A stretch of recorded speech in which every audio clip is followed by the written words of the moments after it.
Well, hello and welcome and welcome and hello and welcome and hello. Thank you for joining me on this Insomniac special edition of Un Poco Mas, the show where we try to give you just a little bit more every once in a while when we get around to it, when we get a hankering, when we get something stuck in our craw, get a bee in our bonnet, something really grinds our gears. Of course, guys, this SMCI thing is almost meaningless. It's not meaningless. I still think the stock is tremendously undervalued, and we'll get into that. But everything's dwarfed by this, Liberation Day across the board, quote unquote, reciprocal tariffs that have been declared by the Trump administration on an emergency basis. Interesting development, actually, as we get into this talk about SMCI, guys. Of course, it is me, Fat Man Personal Finance, where we try to give you some down home, wholesome advice, some good old PG rated financial advice. No, it's funny people it's not financial advice and they give you financial advice, but no, it's not financial advice, it's not entertainment. It's just kind of my thinking, do with it what you will, but you have to be grown ups and you have to look at the evidence in front of you and think for yourself. The SMCI shorts, shorted quite heavily today. Um, Sorry about my hair, guys, and my super shiny forehead. I don't know. I'm super tired. So if this is less than coherent, please be charitable with your remarks and your barbs about my weight issues. Some of you guys. So you're clever. You're clever. But so the tariffs come in. There's sort of this baseline 10%, and then they kind of range. 20%, 25%, 40%. Um, and I know you guys know this, but tariffs are taxes, paid, levied upon the importer, and paid by the importing company to the government of that, of that nation. So those costs are not borne by the exporters. Essentially, obviously, tariffs are designed to make imported goods more expensive. They're protectionist. Haven't seen import duties this high since the 1800s. I don't believe this will last. I don't believe it's sustainable, um, because I guess the idea being just apply enough pressure to you know crash the world economy or crash individual economies that you gain concessions. I'm not That's the thing with these tariffs, guys. It's like, okay, on certain countries they make sense, in certain industries they make sense, but this across the board sort of just devastating growth, devastating markets. It's hard to see the logic in it. I guess for me, I mean, I'm a student of history, Ruben, and I also studied economics, and some of these tariffs, especially with our major trading partners on, things that we need, and either it's not feasible to produce it ourselves, we can't produce it ourselves, it's not cost effective to produce it ourselves.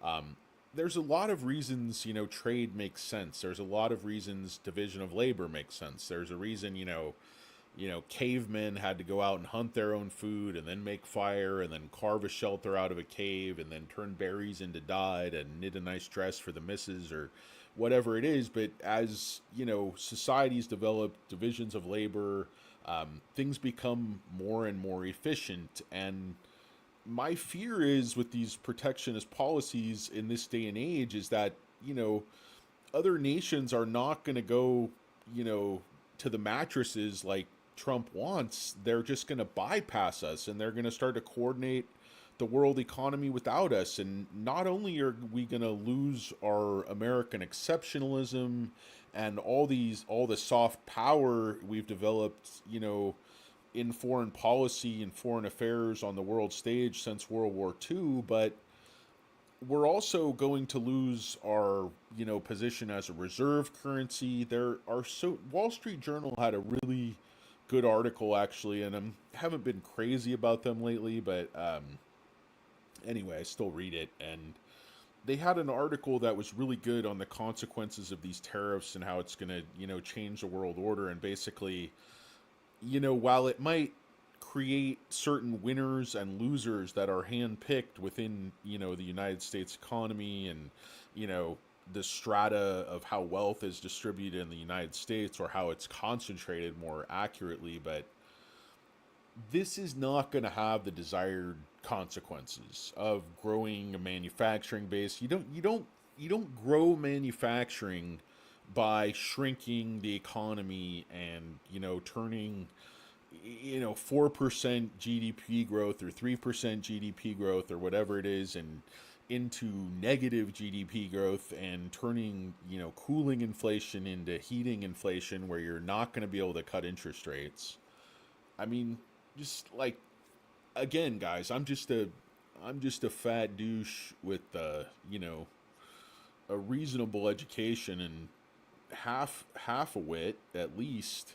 I didn't stay on a Holiday Inn Express last night, but I don't understand how some, tariffs on South Korea. I mean, look at the neighborhood South Korea's in. They're like holding it down. I mean, South Korea is like another, I mean, not to this extent, but they sort of play a role like in Israel, in the sense that they're really important ally projecting American power. I know it's not like his, but they're hosting American troops. I know that's a big thing. Like Trump wants people to pay the cost of their defense, which is extremely legitimate. There's a reason, we in the United States have a lower standard of living than a lot of people in like France, and especially countries like Switzerland and South Korea and Japan. Like, our working poor, much worse off, and they are able to offer all these social services and social safety nets that, while we do offer a social safety net, it's not nearly as comprehensive as a lot of, these more socialist democracies, like say Europe, Asia, Japan, to a certain extent, national health care, Canada, whomever, and one of the reasons is because we're paying, for the entire world order's defense, the entire sort of, small d democratic liberal democracies, from Australia to Japan to South Korea to, all of Europe to Canada to whatever, all of these countries that kind of rely on the US's umbrella of, defense and deterrence. Wanting them to pay more cost is an extremely legitimate goal. But my question is, how do these tariffs, how are they going to do that? How is devastating their economy going to help them spend more on defense, or, trade more with the United States, or move from a trade surplus to, equal trade or trade? Sort of seems like the higher tariffs are just imposed on any country that, has a positive trade differential with the United States, which again makes zero sense, because a lot of that is because we need those goods that they have in abundance, or they can manufacture, or whatever. It's just, if it was cost effective, or it made sense for that to be manufactured domestically, in most cases that would already be done. I mean, a 10% tariff is not going to do it in most cases, so you impose these, 30 and 40% tariffs. I don't know, guys. You guys could probably explain like more better than me how this makes sense. I'm gonna study this stuff, but again, I think it's shock and awe. I think it's madman theory. I think, Trump likes everyone thinking he's just always ready to push the red button, and maybe he is, but I just don't see the wisdom, at least in his brain trust, of just wanting to completely crash the economy, because you can't undo this quickly. It's not like everyone gives in 6 months or 6 weeks or whatever the case may be, and then you just mitigate the damage by, taxing your adversaries or something, or, taxing French cheese, or, throwing a bunch of Foster's beer in Boston Harbor or whatever, and that Samuel Adams guy just chucking a bunch of foreign microbrews, whatever it is. I mean, I have no idea what I'm talking about, guys. Lack of sleep, lack of coherence, lack of intelligence. There's just lacking. This show's just lacking. I hear that a lot in the comments. Your show sucks. You're just a big fat asshole. Be that as it may, there still may be a small amount of validity in one or two things that I say. So stay tuned. You too might learn something from an idiot. No, guys. Welcome and hello, by the way. It's Un Poco Mas. Yeah, SMCI, of course, down about 6%, back to 33 bucks. No big deal.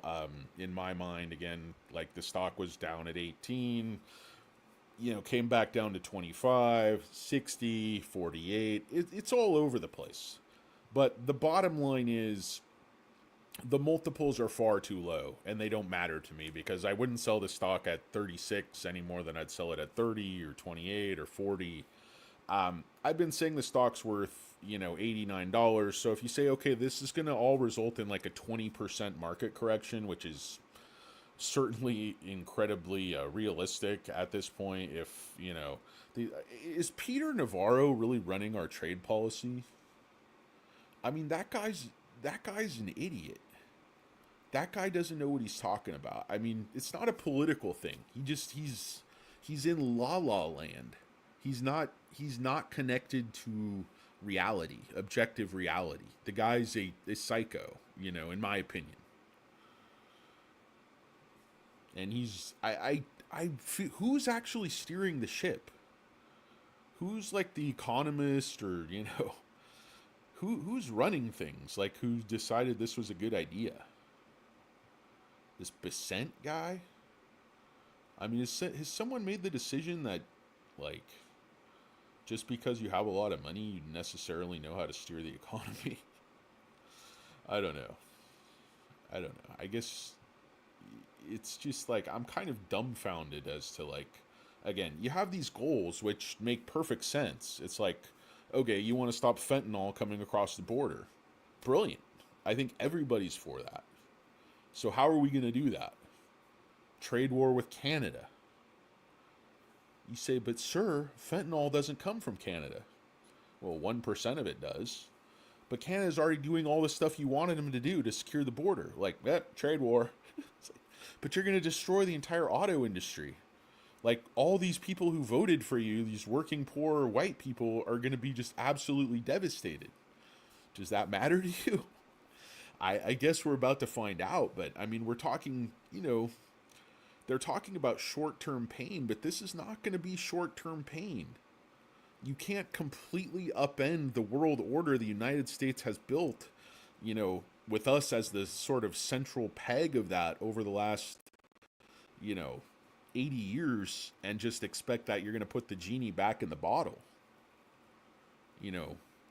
Once that ship has sailed, the ship has sailed. Other countries are going to feel like Canada's already doing that. They're already going to sell their oil to China. They'll sell their cars elsewhere. The Chinese are going to sell cars in the Middle East. They want to sell cars in Europe. I don't know. I just don't see how, killing these industries over the short term is going to bring them back to life over the long term.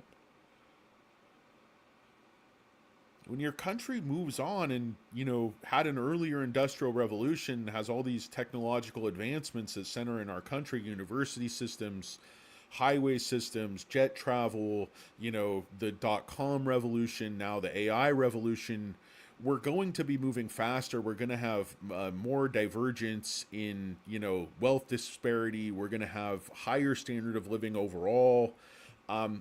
These outcomes are unavoidable. You cannot put artificial mechanisms into free markets to this extent and start fucking with this stuff because everything gets out of whack and it collapses. Free markets work. Free markets work. I say again, free markets work. I believe in free markets. I believe in America's ability to compete and win with anybody. And the notion that these are reciprocal tariffs is just stupid. There's been long-standing restrictions. Companies like some of these countries should be broken wide open. There's no question about it. But do it in a way that makes sense. Like, this isn't a sledgehammer where you need a scalpel. This is like a nuclear bomb where you need a scalpel. It's like levying tariffs on Botswana. Hit these guys. They're too fucking woke. I don't know, man. feels like Groundhog Day or something, like April Fools. Trump's just gonna say like April Fools, fuck you guys, you stupid fuckers. Oh man. Anyway, so I guess it's kind of funny, kind of not, kind of surreal. But so SMCI down at 33. I think this stock looks like, at least the chart to me. I was looking at the chart earlier. It's just a shit show. I like it to find support 28, 29. I think there's obviously going to be, more pain tomorrow, but SMCI is already, so incredibly grossly undervalued that shorts were going to town today with good reason. So they just borrowed 300,000 yesterday. They borrowed 6 million. You can see the short interest here is already up to 118 million. Shares on loan are going back up, which does not indicate an upward move to me. I'd like to see that coming down. Historically, when you see these extremely volatile shorted growth stocks begin to move, you like to see that move down, which we're seeing it do here, starting February 12th. So this looked like toward the end of February, looked like a really good spot for the move, and then all that reversed, and at the same time, the short interest just gone absolutely crazy. There's no way that's 118 million shares sold short. That I'm telling you, as whomever is my witness, whoever you got, maybe Marissa Tomei, you've been a lovely, lovely witness. He's like, My Cousin Vinny, great movie. But anyway, that's neither here nor there. It doesn't help us now. Huffman's big and tall card. So I'm guessing the short interest is around 130 million shares.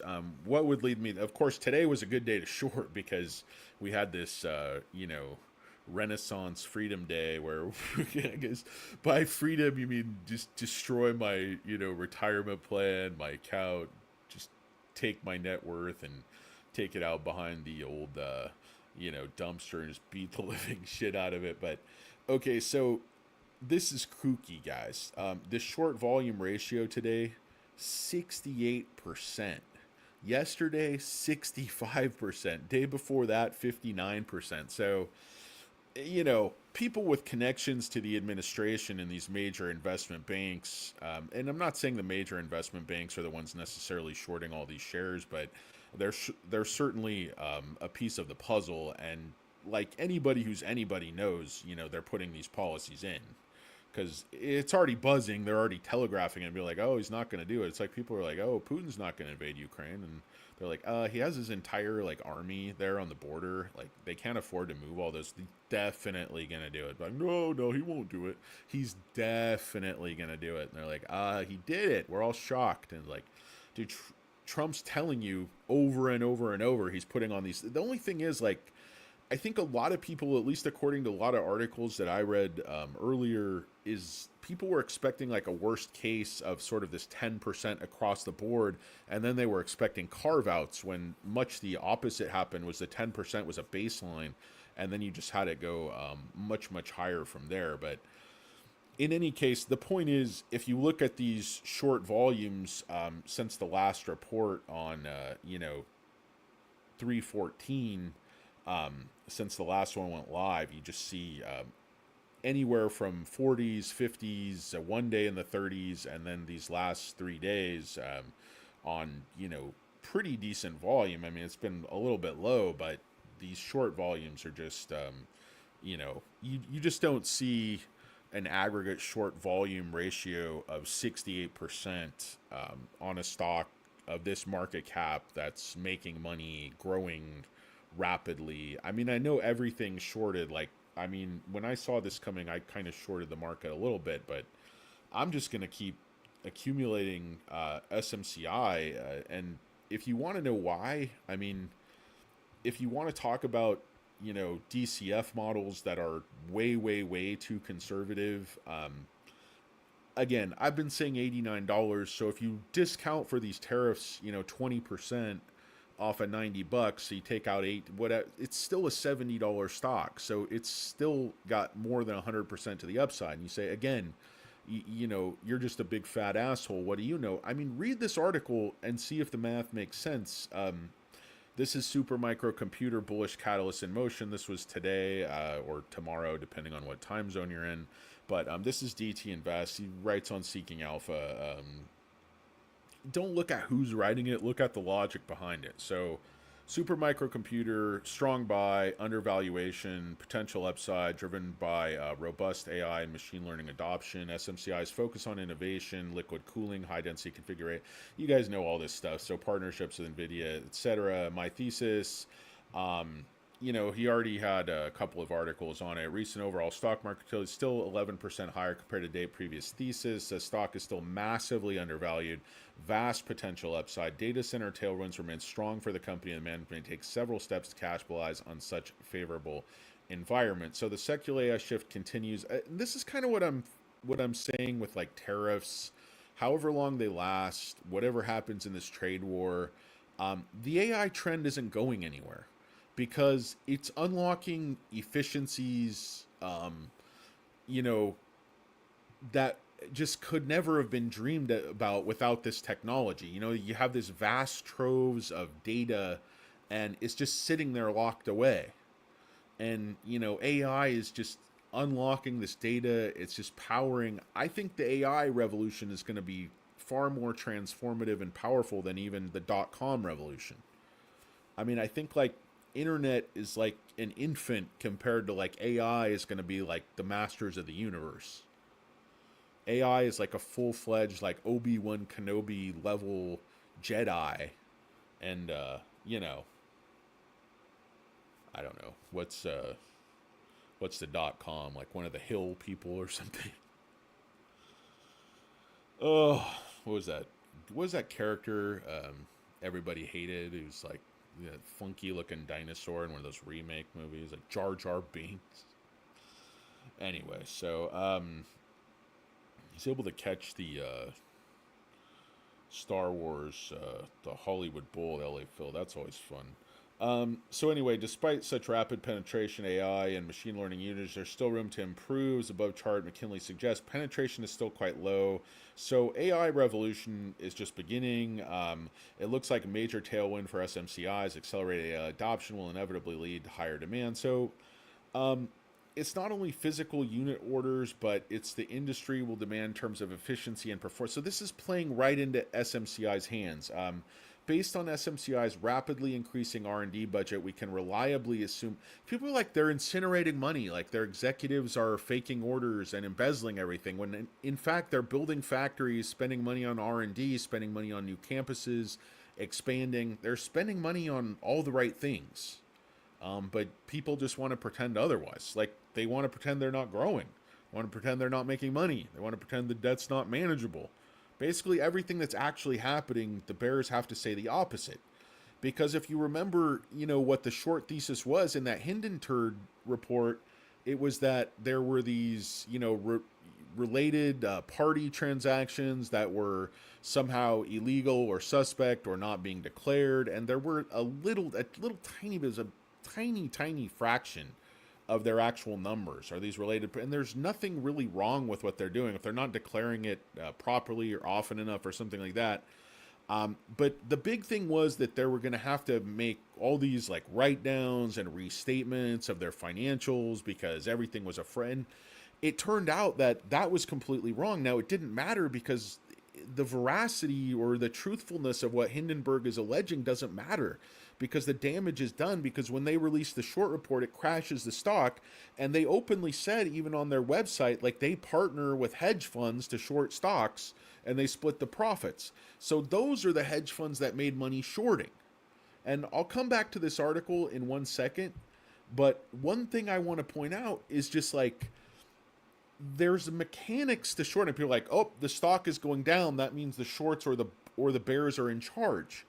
Now, that may be if everybody's just selling off the stock. If you see market makers dumping the stock, retail dumping the stock. But to really, make money as a short seller, you have to, go from high to low. That's the idea. So you have to buy back low. So you have to get retail ostensibly, or market makers will not dump on emotion or fear, generally speaking, though some are probably weak-kneed losers like me. Yellow belly, deserted from both the north and the south. SCTV, absolutely brilliant stuff. I don't know why my hand is so itchy. Got the itchy hand. I think they got a pill that cures itchy hand, but unfortunately your testicles fall off. Seems odd that I would risk a side effect like my testicles falling off to cure a slightly itchy hand. That'll probably dissipate after a few minutes anyway. Yes, but the American Pharmaceuticals Association would really like to get you on a lifetime of this testicle-destroying medication, which has a 10% chance of slightly reducing that transient itch on your hand there. Why would I want to give up my testicles? Well, your friends at Pfizer would certainly appreciate it. No, so they're separate fact from fiction, guys. And this is just one of these articles that you have to read the numbers. I don't know if this was generated by AI or somebody with their head buried, completely up their own ass, but just look at the numbers and see if this makes sense to you and, who's winning, who's losing. Super micro short sellers built a position nearly $4 billion. This is the most shorted stock in this whole sector by far. It's just ridiculous. The trade recently turned very profitable, finance experts say. So if you read this down, they go through this whole, history of the company, blah, blah, blah, 750,000. Shorting SMCI has not been a profitable trade for the full year, but recently it's been very profitable, wrote Doosan Whiskey. It's good in a statement. Short sellers lost $263 million to date in mark-to-market losses for a negative 7.1 return, but they are up $7 million in March alone in profits. So I guess in January and February they lost 263 million, and then in March they gained back 7. So is that, I know they're not all the same shorts that were winning and losing, but is that what this is saying? Despite bets the stock will continue to fall, Lang has said that finally issuing financial blah blah blah being delinquent. So that's just kind of the point I wanted to make. Ernst and Young, it's like they didn't trust the financials. I don't think BDO trusts the financials, but I think if you get down to it, it was probably more hubris and incompetence than fraud or any of these things. This is why the company, I think, is a much safer bet than the bears would have you believe. But just want to continue with this article before I, my hyper ADD, distracts me and I go off and rejoin the middle of the big bike race that I'm in. So higher demand for AI servers, not only we already, I think, read through this part, but the management mentioned during the latest industry call that the team is working on improving server designs. Initiatives include liquid cooling, high-density configurations, which look in line with the industry's trends. This is positive for SMCI investors, points to the company's responsiveness to market demand. So you see CAGR, combined annual growth rate of 24% for global data center liquid cooling markets. 2024, $5.65 billion. They're saying 2034, that's going to go all the way up to almost $50 billion, which would be, obviously a major increase. Supermicro also continues prioritizing building strong business relationships, semiconductor companies, including NVIDIA, undisputed champion AI processor space. SMCI also works on strengthening partnerships with other players. For example, the company recently added Intel Xeon 6 processors to its servers.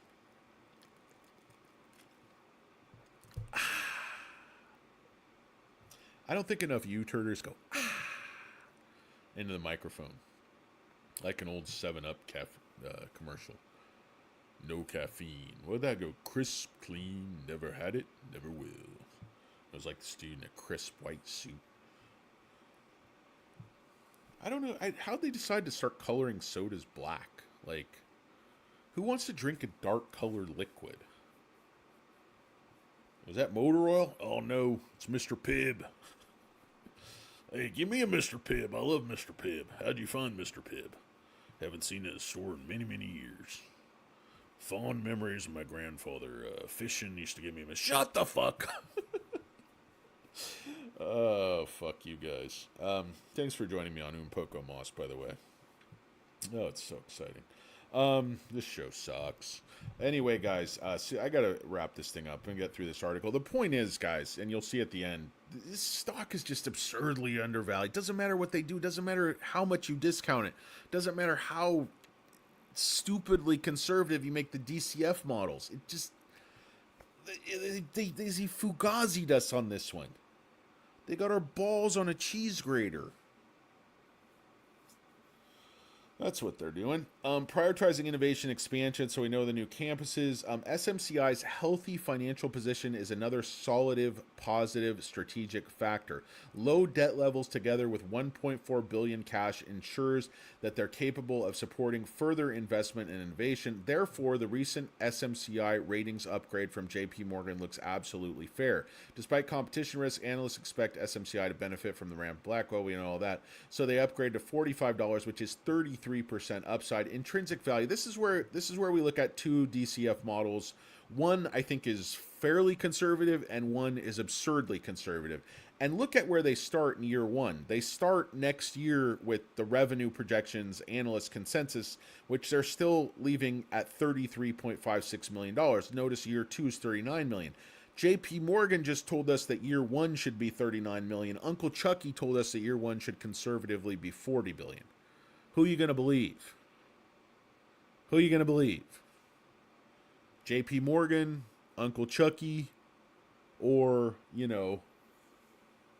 some dildo from Goldman Sachs who, quite frankly, I have no problem if Mike Ng wants to say it's a $32 stock. Fine. If that's what you believe and you back it up with some analysis, or if you just are fucking around and you want to manipulate it, that's your right under the First Amendment. You can say whatever you want. You can lie. I mean, I'm not saying that's what he's doing, but you can. There's no law against it. Morally, I think fairly questionable. But the point is, how in 1 month do you get from a hold at 56 to a sell at 32?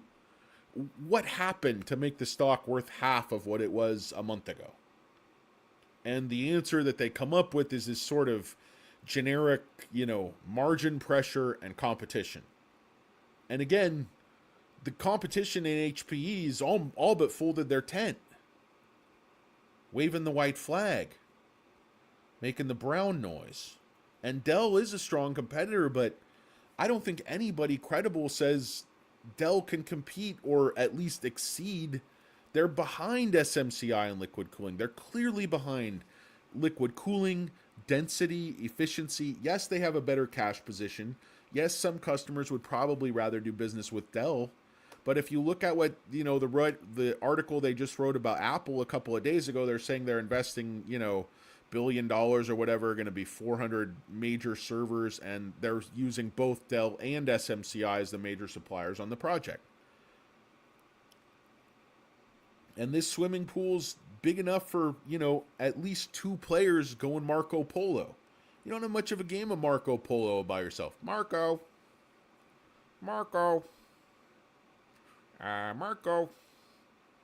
Hey, Marco.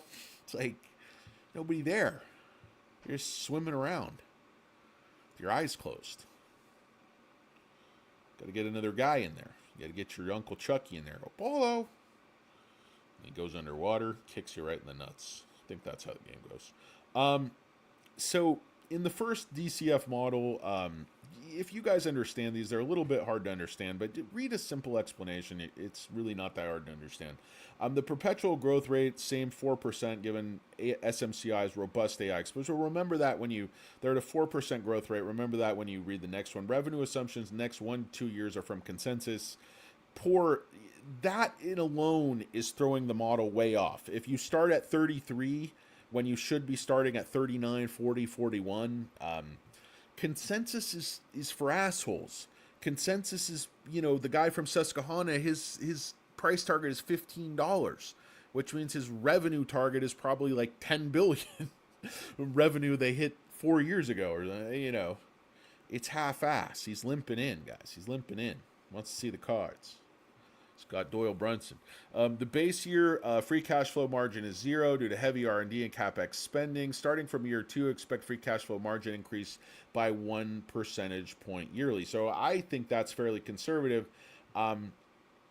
And you see basically that his DCS analysis suggests intrinsic value per share is $79, indicating a massive 131% upside. Such a large upside is not unrealistic if we cross-check the valuation ratios, especially the price-to-sales ratio. Supermicro's trailing 12-month and forward price-to-sales ratios are below 1. Supermicro's trailing 12-month and forward price-to-sales ratios are below 1. That should make them shrinking, going bankrupt, losing money, on a opposite of everything that's actually happening with the company, which is extremely low, even if compared to nothing. That's a funny way to put it, but just I think it's a brilliant sentence. Which is extremely low, even if compared to nothing. The gap with sector median values of around 2.6 to 2.8 is significant, which also points to substantial undervaluation. This is guy's a smart guy using mathematics and other figures. You don't know your figures, to quote the great Deborah Meaden. This guy is an abacus, a slide rule. He's getting shit done. Okay, full send. Still gonna send it. I wish I had a mullet like that Canadian guy who's going full send. I also want to share an ultra-conservative. Listen, guys, he wants to share with you an ultra-conservative scenario. Look at the valuation when you get stupidly conservative. Just follow it through. New scenario's perpetual growth rate is 2%, an extremely conservative assumption for valuation of an AI-exposed stock. I also incorporate a more rapid revenue growth deceleration for years 3 to 5 by 100 basis points for this ultra-conservative scenario. The upside is still close to 70%. So the shares are worth $58 when you put in assumptions that are so stupidly, absurdly low that a company with this type of market position and AI exposure Guys, they just are talking about the demand for Blackwell is absolutely stupidly through the roof. SMCI gets preferred allocation. They're first in line. The reason they didn't get out number one from the jump is because their cash flow was screwed up because Ernst & Young, had them bent over a barrel and was giving them a guided tour of the fucking 50 states. It's not easy. Not easy when your auditor quits, shortly before your financials are due. And again, I'm not blaming Ernst & Young. I have no idea what happened. I think it was probably a largely self-inflicted wound, but, I don't know. We're not going to know because that's, not the actual communications between them when they told Uncle Chucky and team that, CFO to basically fuck off. We don't trust you. We out of this bitch. So anyway, as conservative as he can possibly be, as absurdly low as he can be. And if you look at, the honest analysts, that's where they've been. The low end of the good guys has been about 50, 60 to 70 is routine. So, when you get very, very, very conservative, you're talking more than 70% upside from these levels. And you're assuming growth rates and you're starting from a starting line that's potentially 20% too low. So if you just start with 39 billion instead of 33.5, these models change very, very significantly because that's a huge difference in the starting line. That makes year 2, year 1, it changes everything down the line, and it changes the DCF model. I would guess by, probably more than that percentage. No, it won't change it more than the 20%, but I bet it could change the value of the stock by 10%. I haven't run the model because it's a lot of work and I'm too stupid. Competition risks, of course, large players like Cisco, Dell, Lenovo. Dell, of course, being the big player. Lenovo growing, Cisco. I don't know direct competition for these particular jobs, but evidently this guy's saying they are, and he probably knows more better than me. This presents risks to SMCI's growth prospects, future profitability ratios must continue, and they are continually innovating, differentiating, which is always a challenge and a risk, but they seem to excel at just that. There's a significant customer concentration risk. Despite having a diverse customer base, the lion's portion of sales still comes from limited. So this is, the risk of having a large concentration of your business in a very few customers. But I think that's a little bit overblown because I think they are going to have a lot of very large projects. It's not going to be a few very large. It's going to be enough where they lose one or two. It's not going to be devastating. They're going to be able to redirect those resources to another customer that's waiting in line with a rain check. Remember when the supermarket used to get rain checks? Yeah, give me the 2 for $99 on the double fudge. And give me the $1 off on the soft chips ahoy there. Oh, sorry, you bought all the soft chips ahoy not 10 minutes ago, sir. Just actually assisted you loading them into your into your Hyundai Elantra. It's like, oh yes, I did indeed. Good to see you again. Good to see you again, my friend. Can I get a rain check on them chips ahoy? Sure. How many do you want me to put you down for? Why don't you put me down for a baker's dozen? 13. Nog 100. Baker's dozen 13. Put me down for 100. You might ask yourself, Hurricane Lopez, Danny, why would you need a rain check for 100 bags of soft chips ahoy? Well, that's between me and a trusted member of the clergy. That's for confession. It's not for you, turd. By the way, shots fired. What about Anthony Noto just coming out hard at the Canadian fin-turd mafia?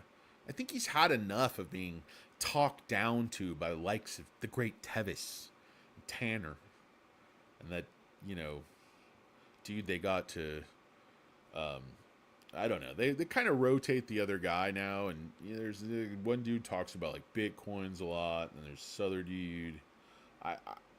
I think Anthony Noto is just like saying like, look, I know everybody wants options. I know everybody wants to talk about how quickly Robinhood is innovating. It's like, it's not just apples and oranges. Like, it's apples and, Maseratis, or it's, cornbread and Super Balls. Whatever it is, it's like, you guys have absolutely no idea on U-Turd what you're talking about. He's like, we're implementing this loan platform, like the resources that requires is incredible. You guys don't understand for how we're sequencing the growth and development of the company, why that would be infinitely more important than letting you piker D-bags sell your covered calls for a few $1 million here and there. We don't make any margin on that business. We don't make any profit on that business. By the way, our core customers who are buying mortgages and doing student loans that don't want anything to do with that, because only 1% of you assholes even sell options. And by the way, you Canadians just discovered covered calls like a couple months ago.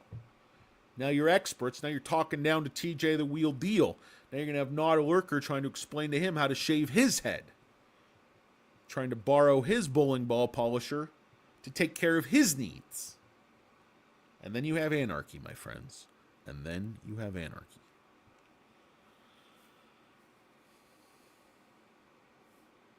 Can anybody remember what this show is about? Oh, it's Billy Jack. Hi, Billy Jack. How are you? Good to see you. I just looked down and saw good old Billy Jack. Kind of threw me off because he doesn't have his thing anymore where he covers his face. It's not the mysterious Billy Jack. It's the approachable Billy Jack. And that's the Billy Jack you want to know. That's the Billy Jack. Come into his parlor, and he gives you a nice, big, juicy brisket sandwich. He goes, hey, Danny, good to see you. Here's a nice brisket sandwich. I say, Billy Jack, you read my mind. You must be Dionne Warwick. I said, yes, I am. Anyway, so that's my little vignette and aside about Billy Jack. I do little skits. It's fun for me, and it keeps my mind engaged in psychosis. Psychopathy. No, it just keeps my mind just spinning like a top into the universe, off into space. Like George Clooney when his spacesuit malfunctioned and detethered, and he had to get Emma Roberts back to Earth or whatever. Or was that Jennifer Lawrence? What are these stupid space movies? We had a moment, we're floating away. It's not going to work like that. If something goes wrong, it's just too wrong. You're not going to have another Tom Hanks, dude. Tom Hanks was Sully Sulgenberger. That's not going to happen again. And Tom Hanks was that space dude who built the air filter out of the fucking coffee cups and duct tape. And that's not going to happen again. And Kevin Bacon was in that movie. Kevin Bacon is everywhere. Kevin Bacon is everyone. Kevin Bacon is all of us right now. We have to look to Kevin Bacon. Whitewater Summer. Like I said in the comments before, Vic was right. Those fucking kids were soft. That little fucker from Rudy. He wouldn't even valet. It's like, just valet out. I can't do it, Vic. Just do it. You're fucking psycho, Vic. Fuck you, man. Dude, the 80s were the best. So there's concentration risk, growth stocks lost. This is true. Like, the trend is not your friend right now. This is a great point. Growth stocks basically lost their momentum in Q1. Biggest AI darlings like Nvidia, Broadcom got kicked square in both nuts with a steel-toed boot by a kung fu master called Mr. Market and also Mr. Trump. So sentiment around smaller AI winners like SMCI might suffer as well. Moreover, SMCI is a highly volatile stock. The way the stock market behaves more than the next 9 months of 2025 will significantly depend on factors that are quite difficult to forecast. Geopolitics and monetary policy of the Fed, more new tariffs from President Trump will likely add new layers of uncertainty. Higher interest rates for longer will be another headwind for growth stocks.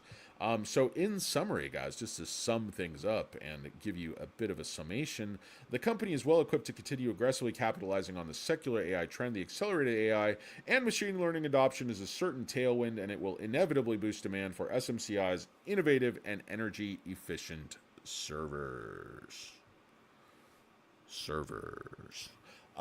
So anyway, that's basically me reading an article from the internet and calling it content. The absurdity of U-turd. But at least my father, Anthony Noto, is fighting back. Everybody, he said, who was it? Brandt, I think. Oh, that's marvelous. Stick for 1,000. Big Lebowski. I gotta watch Big Lebowski. I don't have time. But anyway, yeah, the Philip Seymour Hoffman, just rest in peace, man. Just, that Brandt character was just unbelievable. I don't know how he even developed that character, but it's crazy. That guy was just amazing. Even his character in Along Came Polly. Just, aren't you that kid from Crocodile Tears? Goddamn right I am. Anyway, so should I read these comments? Probably not. Brian with a Y McLovin. I'm holding on to my shares like my life. But yeah, I mean, guys, again, if you think it's worth 89 and now you think it's worth 70, is that really a reason to panic dump in your pants at 29 or something? I mean, I don't think so.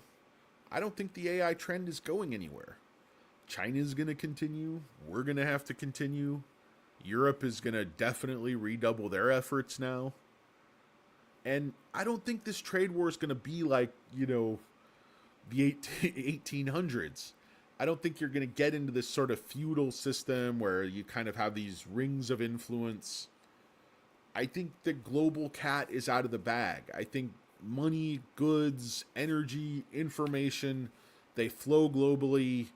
Money, like dollars, euros, it's all a fugazi. It's all the same thing. It's all a store of wealth. It's all a matter of faith.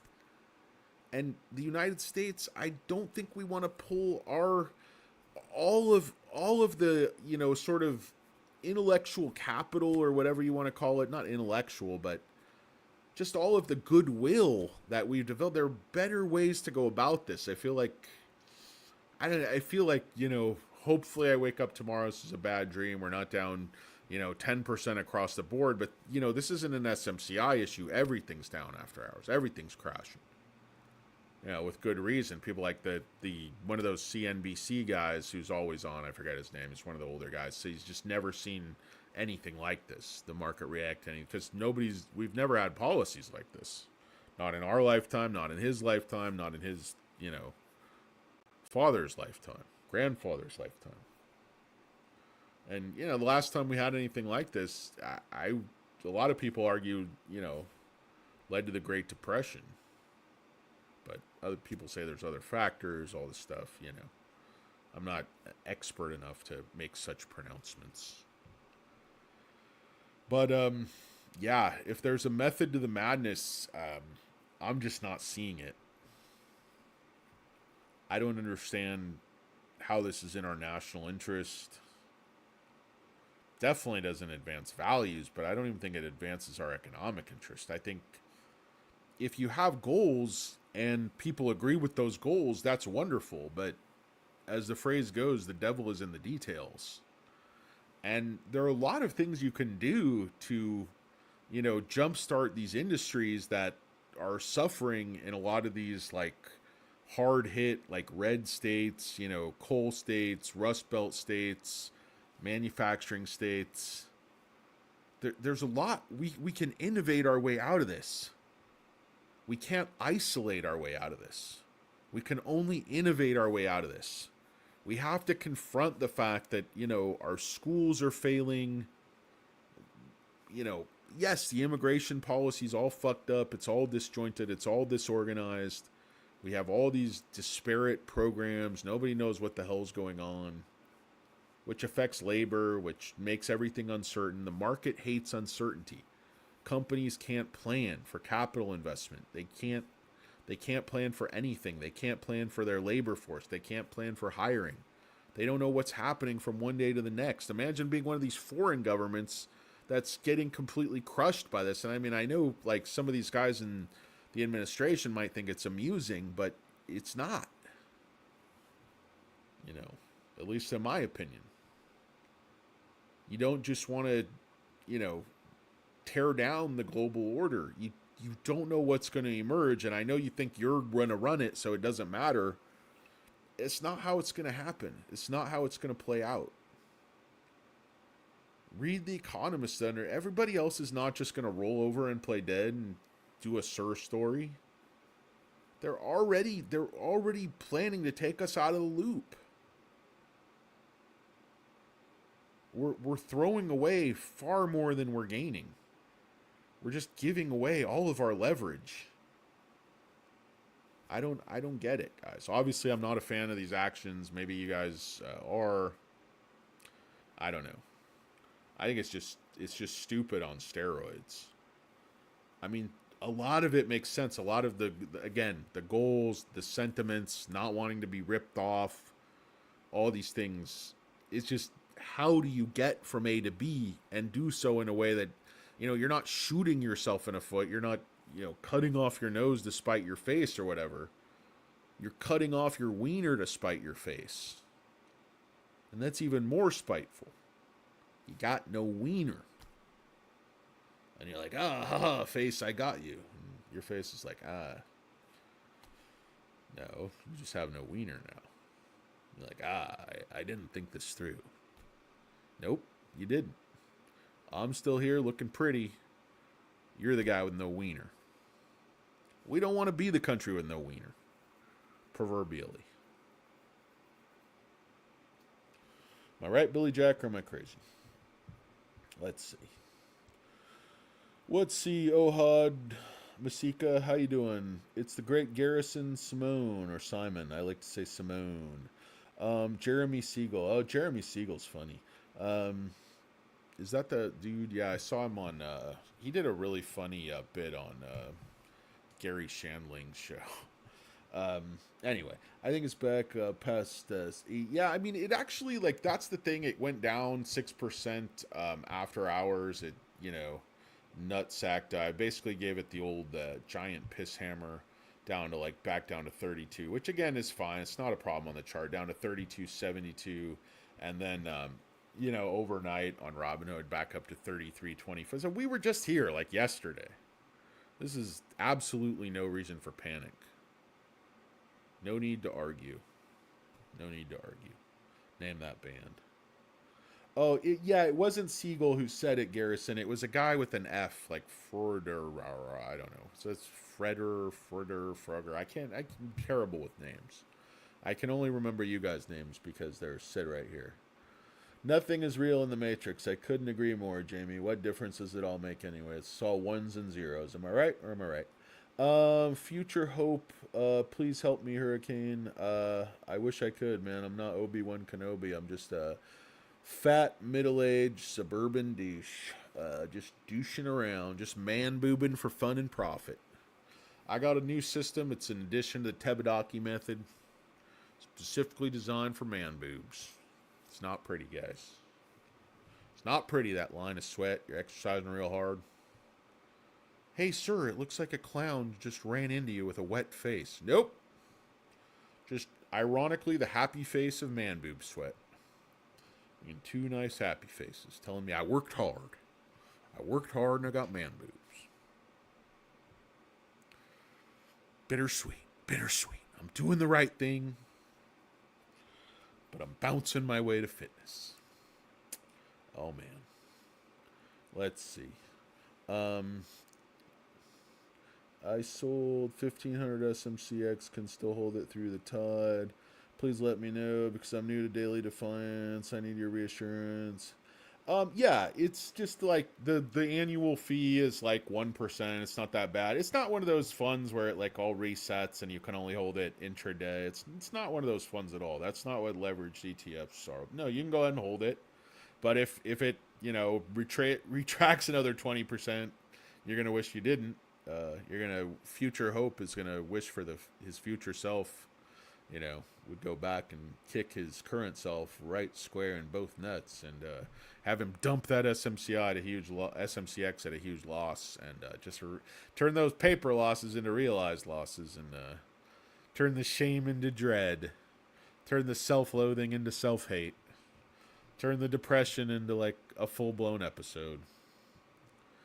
Hate you guys, hate this madness in the markets. Yeah, dude, you take away logic and you can say, okay, protectionism to a certain extent, the market could deal with that. Some, tariffs, the market could, but when you just kind of just create these just continuous shocks and ripples, like, is it a buying up? And you see these U-turners, like, I'll be honest, I don't know what to do. This thing could come down.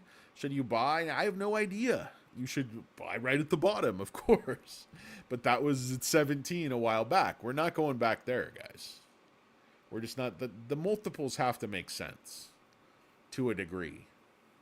And if you look at, what they're projecting just with 33 billion, they're projecting EPS to go from like, 2.52 to 3.67. And if you raise 20% on the top, you should be raising the bottom line at least another 10%.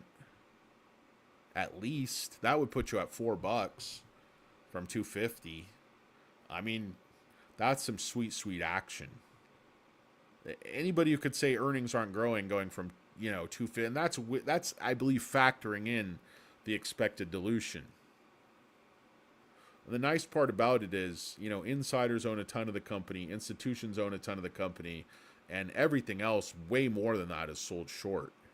And if you know anything about these borrow fees, these Goliaths can turn off the spigot and raise those fees quite quickly.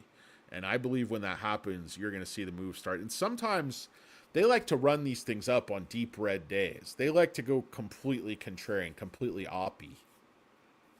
They like to take that outside fastball and just drive it down the right field line for a fat man single, which is a fast man's double and a really fast guy's potential triple. It's like, no, stand up. What are you talking about? I'm not even trying to go to second. I was telling you, go to second and stand up. You don't need to slide because it's not going to be close. And I'm telling you, I was not going to make it. I was going to get thrown out by 40 feet. Because I got these short legs. Got the short, fat legs. Oh, God blessed me. God blessed me. What are you guys doing? Can't sleep? Stupid? Lonely? Tired of a nice dry jerk with your own tears? That's what old Danny Deal's up to. Chewing the fat, as it were. Hey, no pun intended. Trump administration must be looking pretty on their shoe. Yeah, that's what it... guys, they're crashing this thing so they could buy it. I don't know.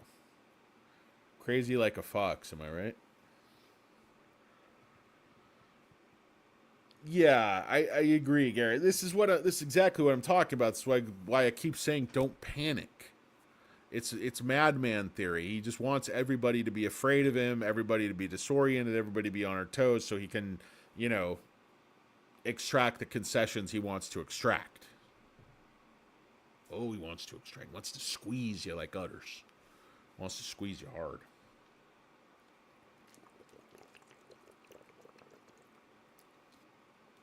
Where's Birdie? Somebody needs to ban these guys. You're making too intelligent of comments. Who else is here, guys? Brian, of course. Ben Cahan. I still hope for me. January calls. Last January or this coming January? It's coming January, you're in great shape. Last January, you don't have that much hope. Who's Roy? Not the Roy. Let's see. Redondo Beach. I do not believe Chuckster. His credibility is still. I mean, if you don't believe him, I don't think you've been listening to him. The guy does not. I think he got railroaded. I think he got hoorah'd. You've been hoorah'd by a little girl. Stop saying hoorah'd. Oh my god, dude! I love the Coen brothers. They still sell Mr. Pibb in Mississippi and Alabama. No, they actually still sell it here, Billy Jack. You got to go to like Smart and Final or like Costco or something. I don't think they sell it most, but you can find it like weird convenience stores, like out in the desert. You get lost on the way to Las Vegas or something. I'll have a Dr. Pepper. We have Mr. Pibb. You have coffee? We have Sanka. Can I get a Diet Coke? We have Tab. You have Tab? They haven't made Tab since 1979, my dear. Well, we have Tab. What do you want me to tell you? Nothing. Give me a Tab. Fuck me. Oh, it's downtown Steve Brown. Going to buy more SMCI, SMCX. Just woke up the night owls. Indeed, sir. Indeed, good sir. We got D Visual Arts. It's getting in my $30 level. Yep, you were right. You were right. We got the great David Tomasulo.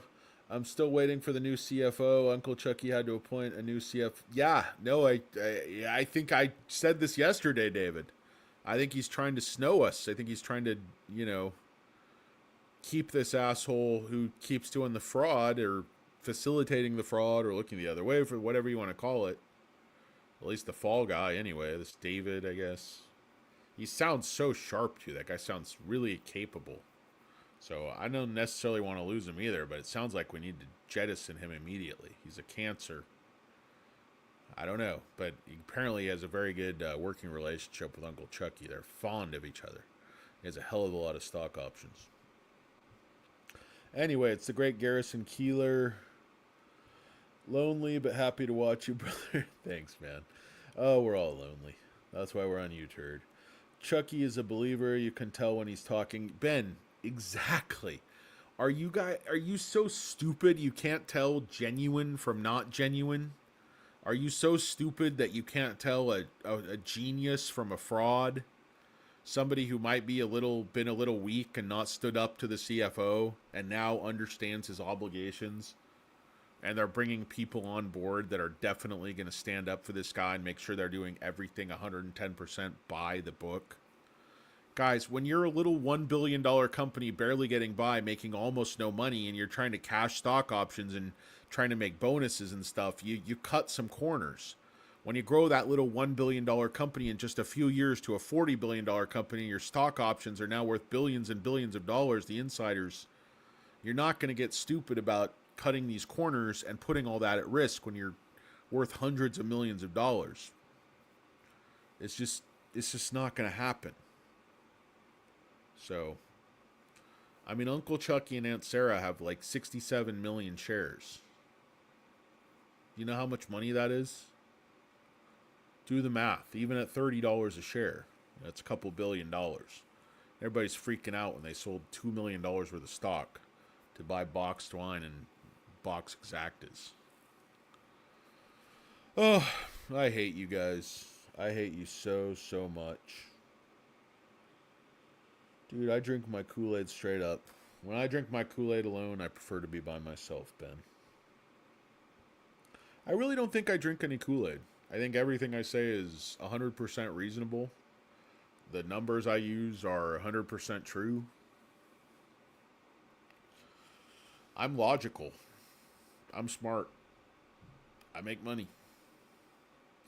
Not afraid of lows. I'm not afraid of swings. I'm not afraid of paper losses. I'm not afraid of shakeouts.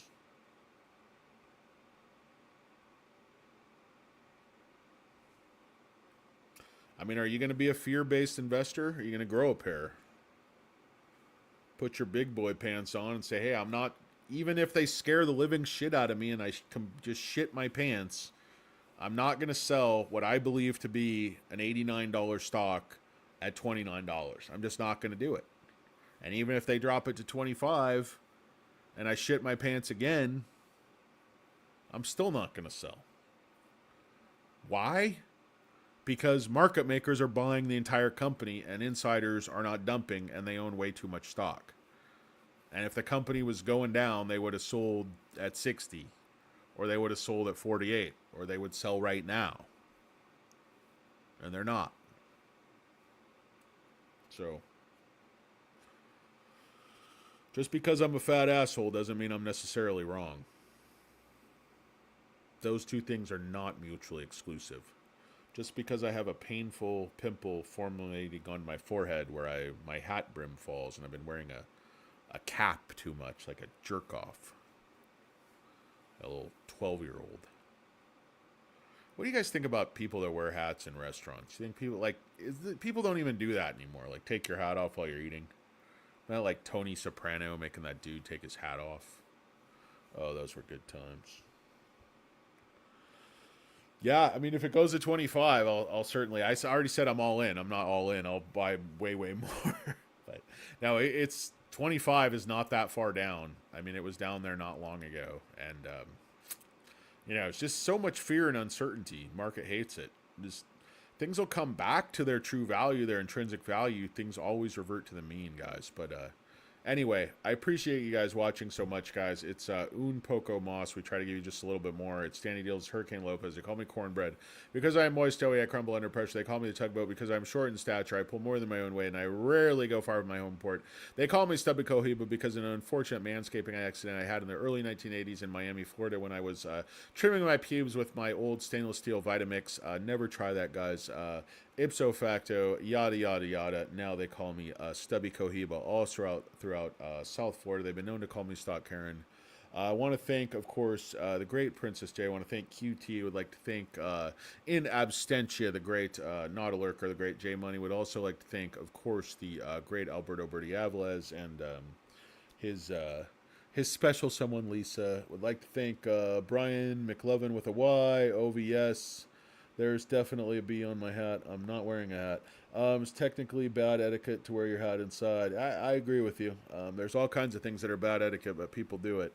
In the South, they do, not California. Yeah, I generally take off my hat when I'm eating, unless my hair is just really stupid, like right now.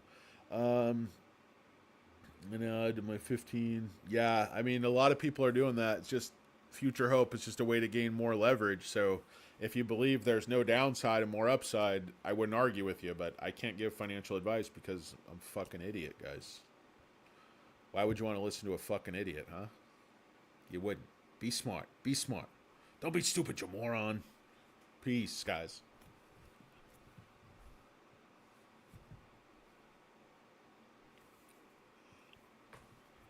No more tariffs. I can't take it. I'm frail. I'm frail. I'm not well. No more tariffs, please. Please, no more tariffs. Have a good night, guys. Thanks. Bye.